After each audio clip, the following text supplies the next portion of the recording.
Hi అండి, welcome to our channel ధన్య తేజ్. ఈరోజు వీడియోలో మనం సంక్రాంతి స్పెషల్గా పప్పు చెక్కలు తయారు చేసేద్దాం. వీటినే పబ్బిళ్ళలు అని కూడా అంటారు. చూడండి ఎంత క్రంచీగా వచ్చాయో, టేస్ట్ కూడా చాలా బాగుంటాయి. షాప్లో దొరికే పొడి బియ్యం పిండితోనే ఈజీగా తయారు చేసుకోవచ్చు. కావాలంటే పొడి బియ్యం పిండిని ఇంట్లోనే కూడా తయారు చేసుకోవచ్చు. ముందుగా 2 టేబుల్ స్పూన్ల పచ్చిశనగపప్పు, 2 టేబుల్ స్పూన్ల పెసరపప్పు, 2 టేబుల్ స్పూన్ల పెద్ద సగ్గు బియ్యాన్ని మినిమం గంట పాటు నానబెట్టుకోవాలి. మీకు టైం ఉంటే 4-5 గంటల పాటు నానబెట్టుకున్నా కానీ సగ్గుబియ్యం బాగా నానిపోతుంది. పబ్బిళ్ళల్లో క్రిస్పీగా తగులుతూ ఉంటుంది. మనమైతే కారం తయారు చేసుకుందాం. 2 ఇంచుల అల్లాన్ని చెక్కు తీసేసి సన్న ముక్కలుగా కట్ చేసుకుని వేసుకోవాలి. కారానికి తగ్గట్టు పచ్చిమిర్చిని ఇంచుకొని వేసుకోవాలి. నేనైతే 4 పచ్చిమిర్చి వేసాను. మీరు కారాన్ని చూసుకొని వేసుకోండి. 7-8 వెల్లుల్లి రెబ్బలను పొట్టు తీసుకుని వేసుకోవాలి. వెల్లుల్లి వద్దనుకుంటే స్కిప్ చేసేయండి, కానీ వేసుకుంటే టేస్ట్ చాలా బాగుంటుంది.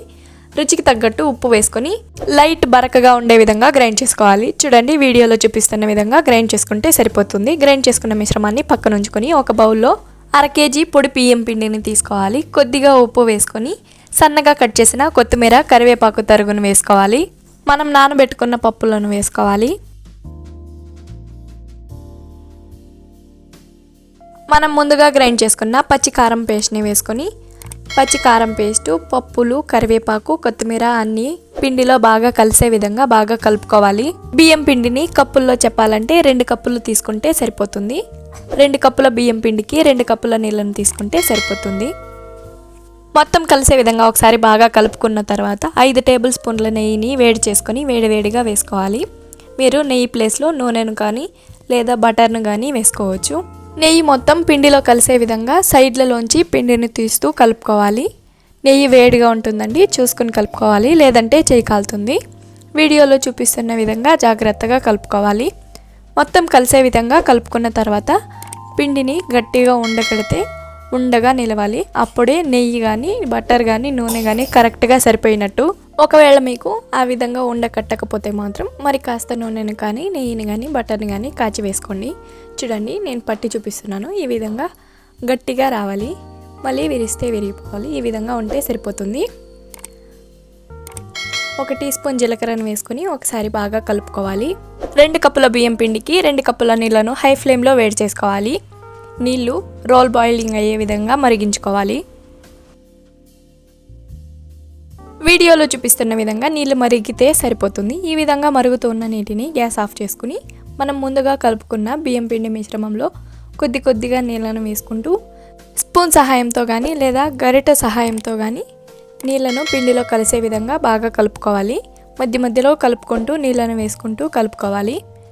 నీళ్ళు మొత్తాన్ని వేసుకున్న తర్వాత ఒక కాటన్ క్లాత్ని నీళ్ళలో తడుపుకొని నీళ్ళు పూర్తిగా పోయే విధంగా పిండుకొని మనం కలుపుకున్న పిండి మిశ్రమం పైన వేసుకోవాలి.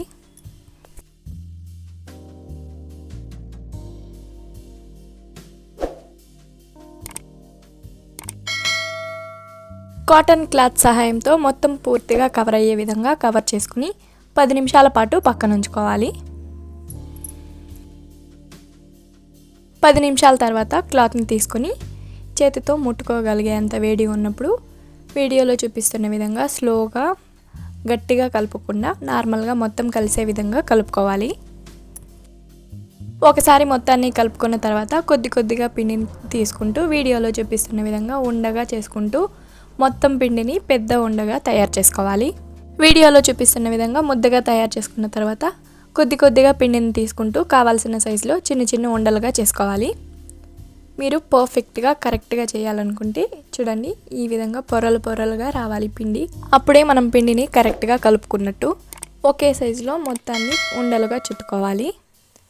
నేనైతే ఇప్పుడు సగం పిండితో ఉండలు చేసుకుంటున్నాను. మిగిలిన సగం పిండిని పక్కన ఉంచుకుంటాను.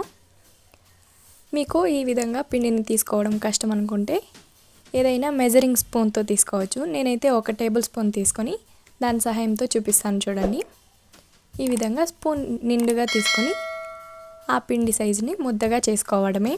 ఇదే విధంగా సగం పిండిని ముద్దలుగా తయారు చేసుకుని పక్కన ఉంచుకోవాలి.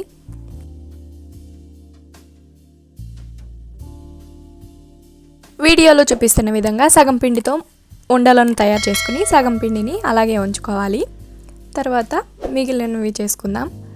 మనం ముందుగా తడుపుకున్న క్లాత్ని మరొకసారి తడుపుకొని పిండి క్లోజ్ చేసుకోవాలి. ఏదైనా ఒక బాక్స్ని తీసుకొని ప్లాస్టిక్ కవర్లో పెట్టి రబ్బర్ కానీ లేదా దారంతో కానీ గట్టిగా కట్టుకోవాలి. దీంతోనే మనం పప్పు చెక్కలను చేస్తాము కాబట్టి ఇలా చేసుకోవాలి. ఏదైనా క్లీన్గా ఉన్న ప్లాస్టిక్ కవర్ని తీసుకొని చేత్తో కానీ లేదా ఆయిల్ బ్రష్తో కానీ కవర్కి నూనెను అప్లై చేసుకోవాలి. అప్పుడే పప్పు చెక్కలు అతుక్కోకుండా ఫ్రీగా వస్తాయి. మనం తయారు చేసుకున్న ఉండలను కవర్కి సరిపడా ఉంచుకోవాలి. తర్వాత వీడియోలో చూపిస్తున్న విధంగా ఆ కవర్ పైకి మరొక కవర్ని వేసుకొని మనం ముందుగా తయారు చేసుకున్న బాక్స్తో ప్రెస్ చేసుకోవాలి. చూడండి, వీడియోలో చూపిస్తున్న విధంగా చేస్తే సరిపోతుంది.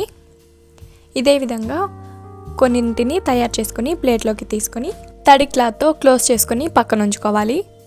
పబ్బిళ్ళలు మరీ మందంగా ఉండకూడదండి. చూడండి, వీడియోలో చూపిస్తున్న విధంగా లైట్గా పలుచగా ఉండాలి. అప్పుడే క్రిస్పీగా ఫ్రై అవుతాయి. చూడండి, వీడియోలో చూపిస్తున్న విధంగా ఈ విధంగా ఒక ప్లేట్లో అన్నింటినీ వేసుకొని క్లాత్తో క్లోజ్ చేసుకొని పక్కన ఉంచుకోవాలి. మనం ముందుగా బాల్స్గా తయారు చేసుకున్న పిండి పైన కూడా క్లాత్తో క్లోజ్ చేసుకుని పక్కన ఉంచుకోవాలి. నూనెను హై ఫ్లేమ్లో వేడి చేసుకుని ఫ్లేమ్ని మీడియం ఫ్లేమ్లోకి టర్న్ చేసుకుని మనం తయారు చేసుకున్న పబ్బిళ్ళలను వేసుకోవాలి. ఫ్లేమ్ని మీడియం ఫ్లేమ్లోనే ఉంచాలండి. హై ఫ్లేమ్లోకి అస్సలు టర్న్ చేయకూడదు. హై ఫ్లేమ్లోకి టర్న్ చేస్తే పబ్బిళ్ళలు కలర్ మారిపోతాయి, క్రిస్పీగా ఫ్రై అవ్వవు. కడాయికి సరిపడా పబ్బిళ్ళలను వేసుకున్న తర్వాత 1 నిమిషం పాటు గరిటతో కలపకుండా వదిలేయాలి. 1 నిమిషం తర్వాత మధ్య మధ్యలో కదుపుతూ పబ్బిళ్ళలు అన్నీ ఈవెన్గా డీప్ ఫ్రై అయ్యే విధంగా చూసుకోవాలి. చూడండి, వీడియోలో చూపిస్తున్న విధంగా డీప్ ఫ్రై అయితే సరిపోతుంది.